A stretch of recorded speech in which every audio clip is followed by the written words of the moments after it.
Welcome to Pass the Mic podcast, a production of Acorn Oak Studio and music by Benjamin Schleds. My name is Virginie Glenzer and I'm your host with a million questions. If you're tuning in for the very first time, Pass the Mic is a podcast where we share different perspectives on a specific topic, not only to expand our understanding of the world, but also to explore new ways of looking at it. In this special series, we're shifting from our usual unscripted group exploration to one-on-one interviews. We sent 6 questions to our guests ahead of time and asked them to come prepared to share the answers. Today, I'm talking with Aaron Force about one of the most iconic and fascinating ideas in history. An idea so strong, it can't change our world in crisis. Love. Aaron Force is an independent researcher and a writer exploring the concept of a global awakening or shift within humanity.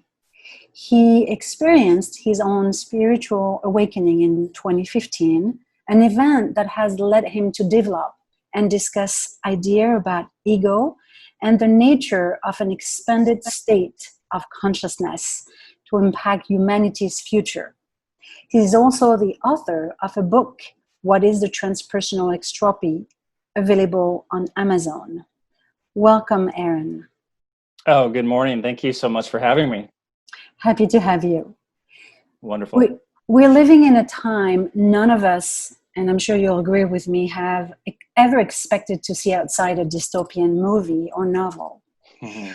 When our habits are disrupted, our jobs are disappearing, our relationship are tested, and our truth are questioned, when everything has gone haywire and nothing makes sense anymore, all we have left is love.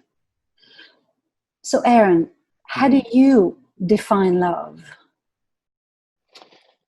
Well, love is one of those incredible mysteries, isn't it, that has been discussed throughout the ages, and history and artists and poets and everyone, philosophers have tried to get their mind around what love is. And so I think it's going to be a little bit difficult to find a complete catch-all in every circumstance of what love is, because it is so multifaceted. In a lot of ways, it's like consciousness. So I do a lot of research at a sort of a layman's level on consciousness. I'm not a scientific researcher on that as much, but there are so many facets to that. And so to find one catch-all definition can be a little difficult.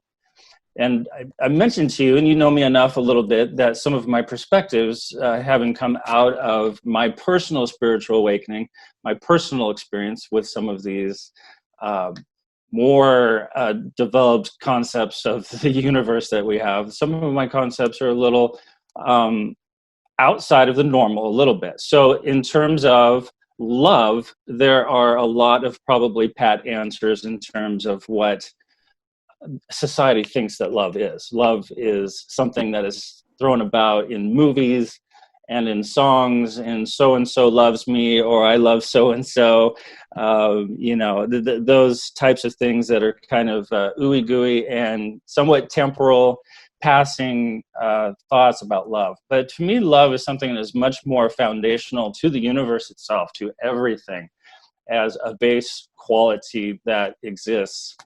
And that it is something that is a driver of how the universe itself expresses itself. So what I mean by that is that love is a motivating force, something that attracts together and binds disparate parts of life. And that makes sense, I think, on an intuitive level, that when two people, let's say, fall in love, they are somehow inexplicably drawn to each other. That nobody can describe it, and that's part of the mystery of it, and therefore all of the love songs and so forth and everything else. But to me, the universe itself, at a very foundational level, as an evolutionary concept, that the universe has been evolving and expressing itself in numerous ways ever since the Big Bang in our physical realm of time and space. And we went from a condition of absolute apparent chaos at the Big Bang, of things just going everywhere, to a point now in our life that we can see, even amidst the chaos that we currently are perceiving in our lives, that there is still an amazing order in the universe that we live in.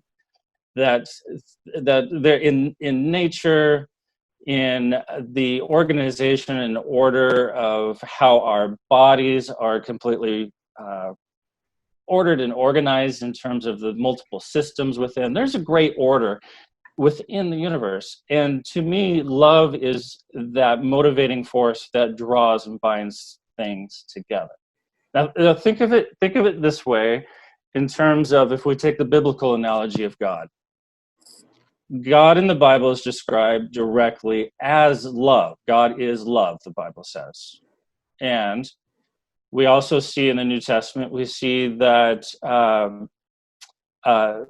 theologically, Jesus is described basically as God in the New Testament. Okay, so he's referenced as the Son of God, which in the cultural unit of that time was to basically equate himself with the Father. So we have those two things in a biblical analogy of God actually is love. We have the idea of Jesus as God, and then there's another term or theory in the Bible that states that Jesus is that which holds all things together, which is a very interesting thought.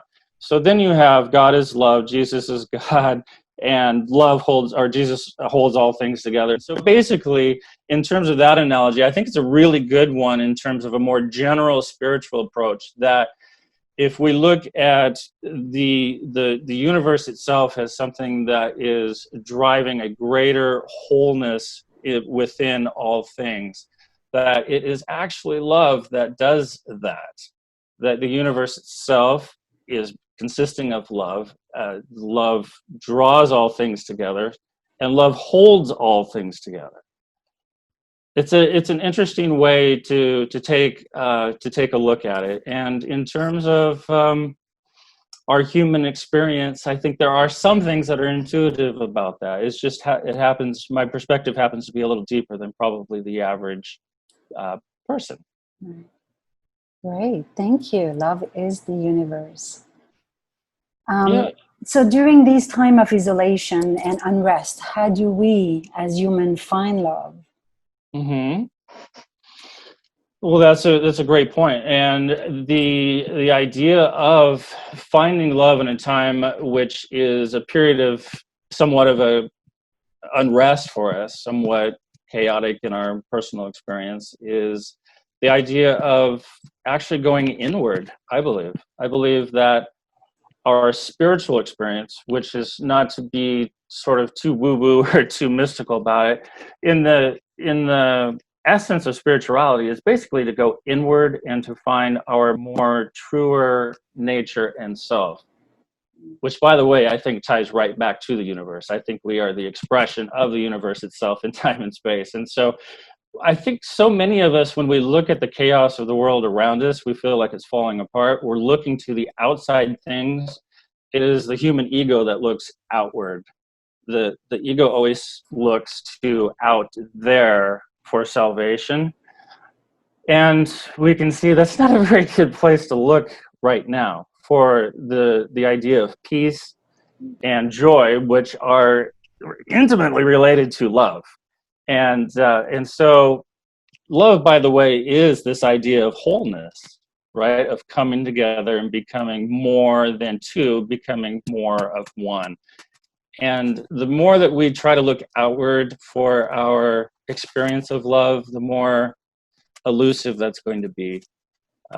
We certainly find love in human partnerships and relationships, and I understand that totally. That's not exactly in this discussion what I'm referring to so much. I think more foundationally, as a foundation to our external relationships, we go inward first, especially in these times of chaos. We find the peace, the joy, and the corresponding love that produces those. We find those within. And so,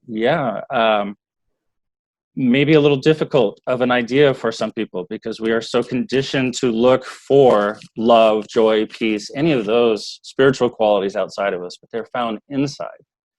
And so that, I think, is a very important perspective to take in this particular time, that we find the wholeness that love is, that love brings, which takes all the disparate parts of everything and drives them into one, which is ultimately the whole goal, the whole grand plan of the universe itself, I believe, is a greater and greater evolution of wholeness, which includes us. And we have been invited to that process as co-creators. And so that the universe itself does not do this by its own will or volition alone. It doesn't force us to do anything, but that we are invited and that we are drawn and we are loved into that entire process of wholeness is a very incredible thing to sit back and think. But it all begins inward. We don't find that outward. And as we go inward, the outward will correspondingly adjust itself to it. So in other words, so within, so without. So if we are whole, we find that love and we know that wholeness inside, that will become more apparent externally. But we start inward and it appears outward. I'll take that invitation, definitely, to go inward. So in your view, how has isolation changed our access to an attitude about love? Well, I think it forces us to re-examine, or at least it unsettles our previous perspectives. And that's one thing about crisis, if you will. The crisis, Barbara Marx Hubbard, who was one of the most influential women on the subject of conscious evolution, one of her big driving major points was the fact that crisis always precedes evolution. That there is something that produces a need to re-examine, to rise above former limitation. And while we can look at the chaos of our time, there are people, of course, that have experienced serious implications out of it. I don't downplay that at all. People have lost their lives, and people have lost loved ones, and people have lost their livelihoods, and I get all of that. But in the grander scheme of things, we also need to maintain that perspective that there is a higher process going on here. I really do believe in this idea of this universal grand plan that we are a part of, and that sometimes it is the introduction of crisis that precedes the shift into the next stage, which for a lot of us will be a greater sense of love, because we may lose our attachments to the external ego desires where we're always looking externally to ourselves. And it's tough, but we need to maintain that greater perspective that there is always purpose in the pain and that it does lead somewhere. And we can know that because of love itself. We've seen historically, love has always prevailed. It has always moved us into greater wholeness, and that's how I perceive this time. And yes, it's difficult, but it does force us to literally wake up and re-examine in some ways. And for a lot of people, maybe they're not going to understand which way to go, but hopefully there is a homing beacon inside of us that is calling us to say, hey, go inward, go deeper. Right. And that's where your wholeness is. That's where you find love. And as you go there, it's going to express itself outwardly, because as within, so without. So, yeah. So the direction is known. It's within, inward. I believe so, yeah. Let's be a little more personal with these two next questions, if we can. Okay. How do you personally experience love in your own life today? Okay. So personally for myself, the greatest experience of love, and I'm going to sound a little bit like a broken record, but that's just because it's so valuable and so important and part of who I am, but is the idea of finding a greater love and wholeness within, And this has been something that over the last couple of years I've really begun, actually just in the last maybe year at the most probably, that I've really begun to hone in on, that all of the love, all the peace, all the joy, all the things that we need for anything, whether that be our own fulfillment or our advancement, right? Either personally or collectively as a species. I believe everything is within, that we have that abundance. And it's all part of our essential nature, that as we go deeper in, we find that. And that has been really my most personal experience. And I wonder if you're kind of drawing for more of a relationship kind of orientation of how I'm finding love that way. But I really am in this stage of life right now where the deeper I go, I find that there is a greater experience of love personally. And it brings an incredible love of life, actually, so that even despite all of the chaos, I'm still smiling bright inside, because it radiates within and into my exterior world. And I think as that happens more, I think there is this general tendency of love, which is, I believe it's really part of consciousness itself. I think it's one little facet of consciousness that we experience as human beings. I think consciousness itself has this radiating tendency of order and organization. And you mentioned my little book of transpersonal extropy, and I believe that as we transcend our egos, the surface level of us that is not really us, but as we find our truer selves, things tend to order and organize and improve and increase and evolve. And in love, it's the same way. I think as we're really rooted and grounded internally and have that experience, it just tends to organize everything around us. Our experience outward is one more of love. And so our individual relationships are with family and coworkers and whoever it may be, I think we find greater love. Some might call it the law of attraction. I don't know. But remember, love is a bond. It is an attraction, literally, between two people or a person and, a greater universal context of self. So attraction is actually a very good word. But I think as we go inward, it affects outward in so many ways. And that has been my current experience in all of this. Yeah. So you said in the last year you felt a lot more love coming from the within. Do you sit? How does that manifest? Do you meditate? Do you have moment where you are sitting down, not thinking, just feeling it? How does it emerges? How does it shows up to you? Yeah, that is probably the next important question that could probably be asked about that. And in terms of the idea of love, and I said maybe the last year or so, maybe it's not even been that long, honestly. So when we talk about the idea of love, this might blow you away. As me, as kind of a really spiritual person, it's always been low on my list for some reason in terms of what I pay attention to and what I've delved into researching and just getting a better experience for. And I don't know why. I guess I just always felt there were deeper things to the universe than love, which actually sounds totally backwards now. But I've only recently paid more attention to the idea as a concept, and now I'm really beginning to see that it is much more foundational to everything. But yeah, in answer to your question, I do spend sometimes in meditation, and that's probably not even a good word for it, more of a mindfulness moment where I just am quiet and I settle down into a greater ground of my own being, right?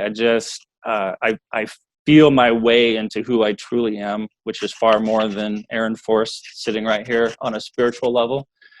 And these are moments. These are flashes of time throughout the day.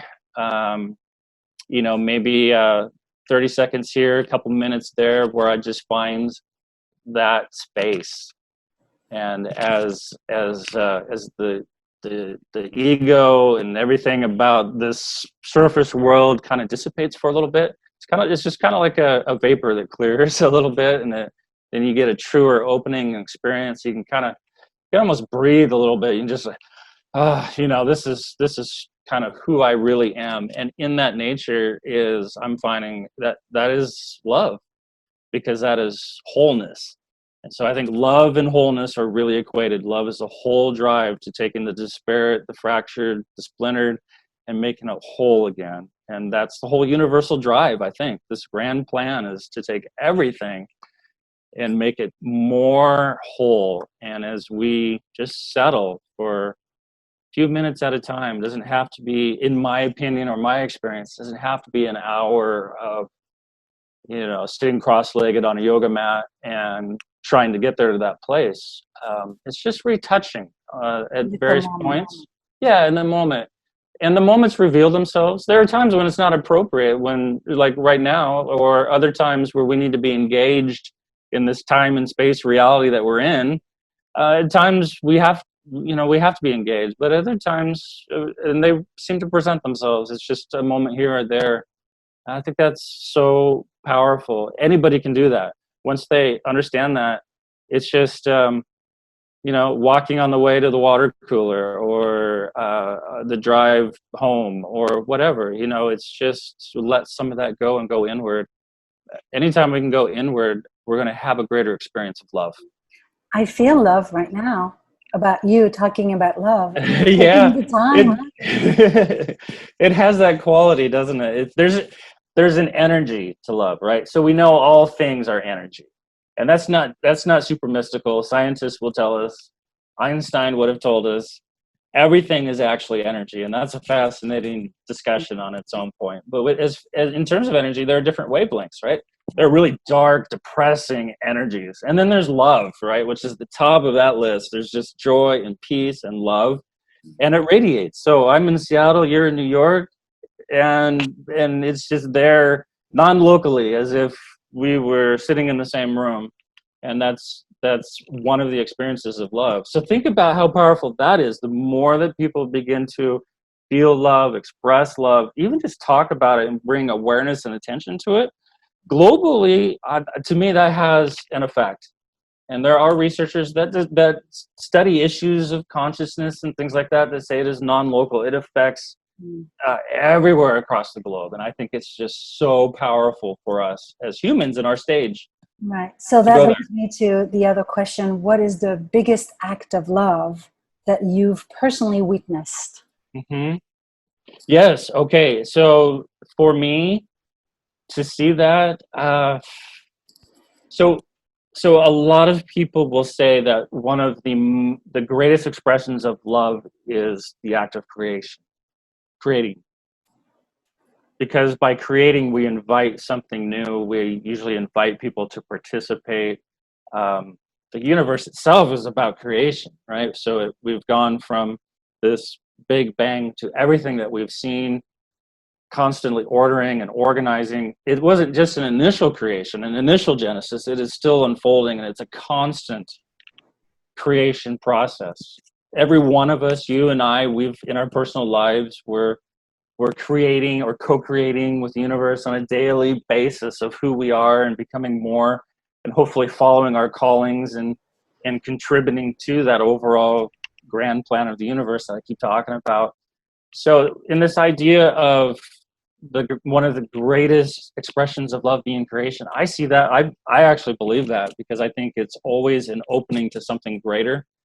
And so this is probably skirting the issue a little bit, but I still feel like every time that I look around to the beautiful nature that's outside of my house, for instance, that we were talking about before the recording, there's creation everywhere. And I think being aware of and paying attention to the universal creation that's all around us, to me, is the greatest experience of love that I've seen.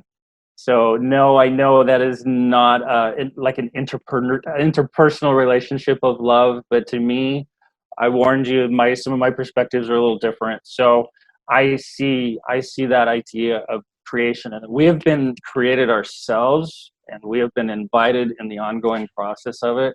there's no greater expression of love to me than that invitation, right? Because again, the universe could be very impersonal if it wanted to. It could just say, this is the way it's going to be and make it happen. But we as humans have been given free will. And so you can't force free will. And so there's where love comes in. Love is going to be that very personal draw that invites us and beckons us and woos us like lovers, right? To come and be a part of that creation, which, you look at marriage or other relationships, and it's a perfect example of that. In fact, again, going back to a biblical analogy, the idea that God used the idea of Jesus as the groom and the church as the bride, right? This idea of marriage has always been kind of a metaphor, and it is perfect because there's this mystical draw together. There's a union. There's creation and the sex process. There's all of those ideas that express love on a level that we can understand the greater cosmic plan. I believe that we have been invited to. We could have been ignored, or we could have been forced, but no, we were beckoned and called. Creation to me is love. And I think a lot of artists would say that there's probably some truth to that. Maybe they didn't understand that at first, but I think a lot of artists, people who just create, would understand that that is love in some fashion expressing itself through them. So that would be, So, okay. Now let's focus on your professional life. And so this last question is related to the work you do, the writing, but also your work, your job. How does the work you do help others find, connect with, or even express love? Tell us a little bit more. Yeah. Okay. No, that's perfect. And so again, I'm sort of ashamedly admitting that I haven't really paid a whole lot of direct attention to the concept of love until more recently. And but I think probably it's still been coming through in what I do a little bit, because I really believe that my call in life is this idea of educating people and inspiring people and bringing new perspectives to this shift in human consciousness I believe that we are experiencing. And so because, in my opinion, that is bringing about a greater wholeness, we're finding a reconnection with spirit, with who we are, with something greater than ourselves. We have an incredible future and hope ahead of us. I know a lot of people right now see the dismal and the apocalypse and a lot of things like that. Again, I think those are just the labor pains to a really beautiful birth that's coming. And so I think as we look forward to that, we find a greater wholeness. Again, that's creation. That's something new. Transformation is in a sense a part of creation, is a form, is a frequency of it, whatever you want to call it. And so I think with what I do, I'm really drawn to this idea of a greater wholeness, of reconnecting people to something far deeper, a more essential nature and a more essential purpose and drive that's happening in the universe. And it just so happens I'm finding out, that love is a very big part of that in terms of what we are reconnecting to.